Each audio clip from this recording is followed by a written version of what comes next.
Regardez dans Apocalypse chapitre 3, verset 8. La Bible dit, le Seigneur dit que j'ai mis devant toi une porte ouverte que personne ne peut fermer. Et ce qui veut dire, c'est possible que les gens ferment des portes. Combien de fois on t'a annoncé une bonne nouvelle, mais ça a commencé par chambouler. Jusqu'alors, tu ne connais pas l'issue de cette bonne nouvelle. C'est un ennemi qui a pu le faire ça. Combien de fois on t'a promis, mais les promesses ne sont jamais réalisées. Pour rester honnête. Les portes dans lesquelles les adversaires sont nombreux doivent être sujets de prière. C'est pourquoi Paul demandait, priez pour nous afin que Dieu nous ouvre une porte pour la paix. C'est-à-dire que quand il y a une porte, tu sens que tu luttes. Tu vas à gauche, ça ne va pas. À droite, ça ne va pas. Devant, ça ne va pas. Derrière, ça ne va pas. Il faut savoir que ça te demande une prière à faire. Et ce matin, nous allons prier. Nous allons demander à Dieu d'ôter les portes au nom de Jésus-Christ. Je reconnais une chose. Quand Jésus-Christ a été placé dans sa tombe, les Juifs savaient très bien que le troisième jour, ils devraient sortir. Pour la résurrection, ils devraient sortir. Mais ils ont pris une pierre, bloquée à l'entrée. Ça n'est pas suffi. Ils ont mis des gardes robustes pour empêcher la sortie de Jésus-Christ et pour empêcher ses disciples d'ouvrir la porte selon leur intention. Mais quand le moment était arrivé, quand le temps fixé par Dieu pour que Christ rentre, qui est rentré, sorte de ses portes pour la résurrection, la Bible dit un ange de Dieu est descendu. Un ange de Dieu est descendu. Rouler cette pierre qui constitue un obstacle de la sortie de Jésus-Christ et est assis dessus. Praise the Lord. Ce matin, Dieu a déjà envoyé ce ange là dans ta vie. Praise the Lord. L'ange va s'asseoir sur ton blocus et il va ôter cela au nom puissant de Jésus-Christ. La Bible dit que non seulement il a roulé la pierre, il est assis dessus, mais la puissance avec laquelle l'ange est descendu a fait tomber ses gardes robustes. A fait tomber ces gardiens robustes. Ils sont tombés évanouis. Praise the Lord. Praise the Lord. Tout gardien spirituel qu'on a placé sur toi pour qu'il puisse se téléguider pour que quand ça veut marcher, ils sont de l'autre côté pour qu'on puisse t'empêcher. Ils vont tomber évanouis. Ils seront frappés évanouis. Ils seront paralysés au nom puissant de Jésus. Parce que tu dois prier. Alléluia. Alléluia. Tu dois prier. Je ne sais pas en quoi tu es empêché. Je ne connais pas tes empêchements. Quelle est l'opportunité qui a été ouverte pour toi? Mais tu sens que la lutte est grande. Tu sens que tu te forces, mais ça ne va pas. Tu sens que même quelquefois, tu es menacé même de mort. Le moment est arrivé, c'est une opportunité de prier pour toi. Au nom puissant de Jésus-Christ, cette opposition ne soit paralysée dans ta vie. Au nom puissant de Jésus. Que soit dans tes études, cette opposition soit paralysée. Au nom puissant de Jésus. Alléluia. Nous ne connaissons pas le plus souvent nos opportunités. Nous ne connaissons pas le plus souvent nos opportunités. C'est le moment que Dieu a permis pour que tu puisses prier et savoir quelle est l'opportunité dans ta vie. Quelle est cette porte-là qui est ouverte pour toi dans ta vie. Praise the Lord. La porte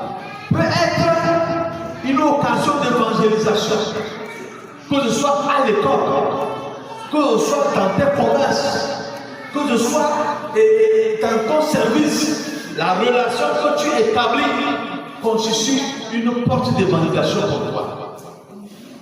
Alléluia. Constitue une sorte d'évangélisation pour toi, pour évangéliser ce que l'ennemi a voilé. Ça, ce sont des portes d'évangélisation. Les portes de travail sont multiples. Les portes de bénédiction sont multiples aussi. Les portes de prospérité sont multiples aussi. Les portes d'élévation, de promotion sont multiples. C'est toi qui peux identifier ça. Le plus souvent, nous confondons les choses. Même à l'église, le travail que tu fais est une porte, est une opportunité pour que Dieu te bénisse. Praise the Lord. Imaginez, ce n'est pas donné à n'importe qui de chanter à la chorale. C'est une grâce. C'est une grâce. Maintenant, quand tu as commencé à chanter dans la chorale, et tu dis c'est pourquoi à un moment donné tu as la parole de l'ennemi. L'ennemi est dans tes portes. L'ennemi est dans tes portes. Juste pour t'empêcher de faire l'œuvre de Dieu.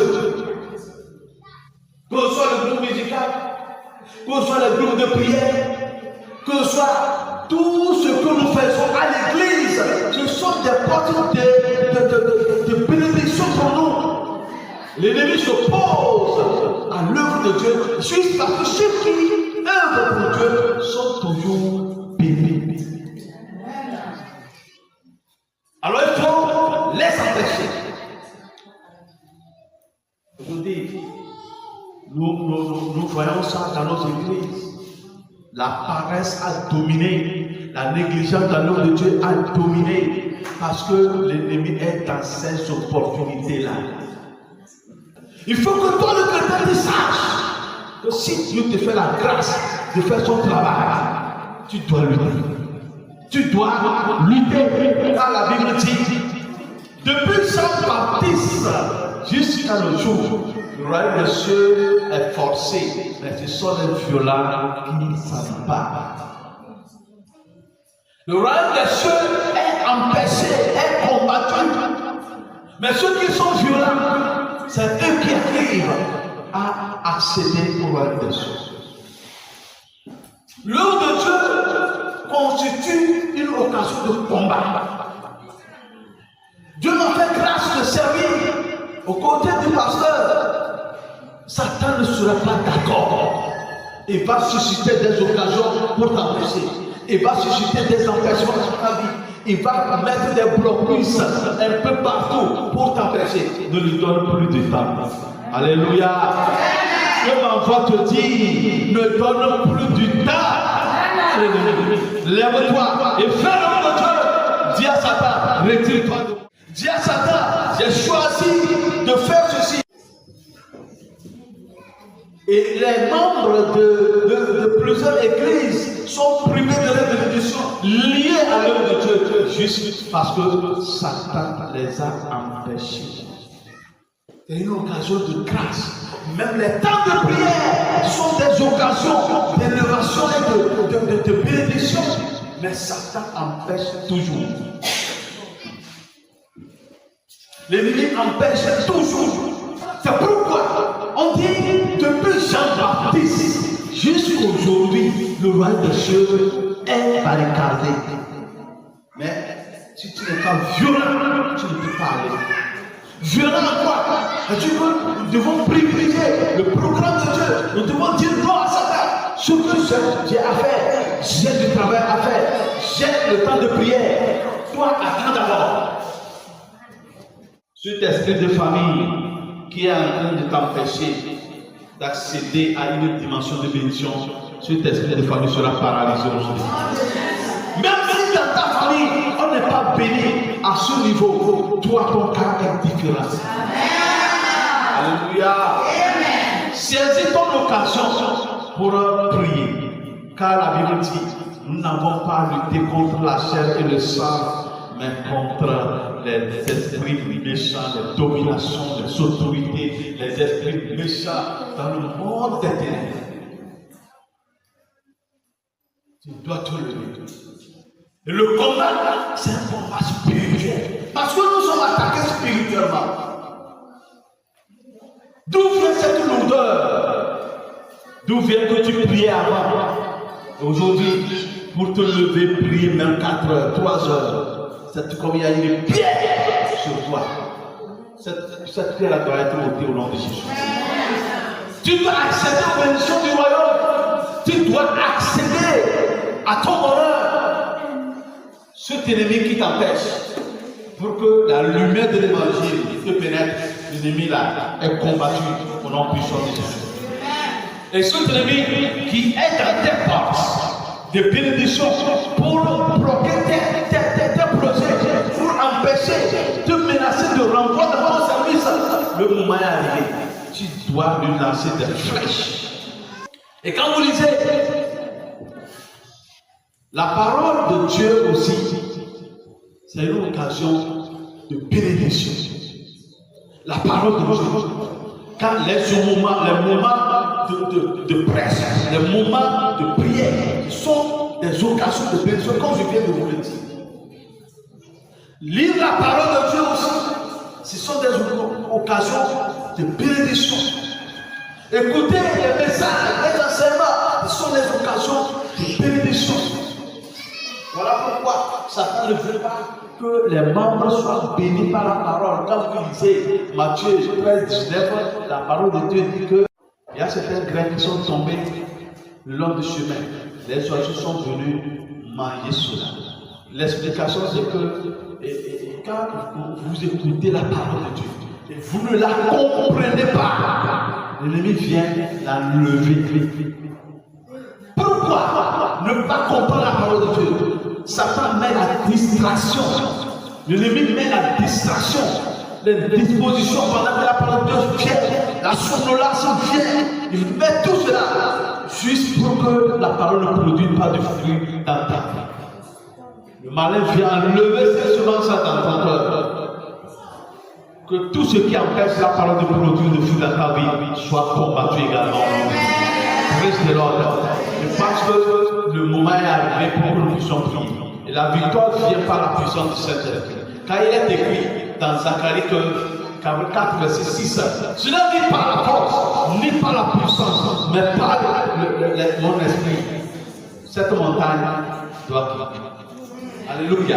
Cette montagne doit quitter. Les promesses non réalisées doivent se réaliser. Les travaux sans gain doivent cesser. Tout ce qui est une réception dans ta vie, tu luttes, tu suis comme tout le monde, mais rien ne va bloquer cela.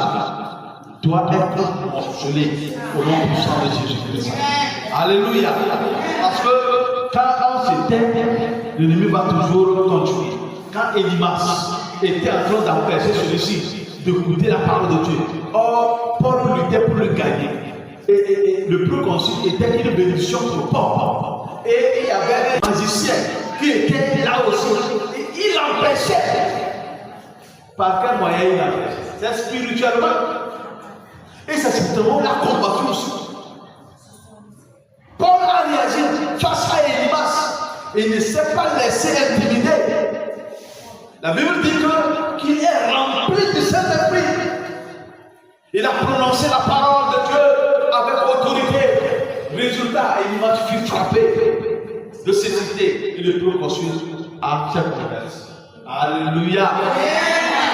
Praise the Lord. Nous devons prier pour être remplis du Saint-Esprit. Nous devons prier pour que la puissance du Saint-Esprit se manifeste en nous. Sinon, nous ne pouvons pas accéder à nos bénédictions. Alléluia. Parce que la Bible dit que Paul était rempli du Saint-Esprit. Il a menacé son obstacle. Et l'obstacle est devenu aveugle.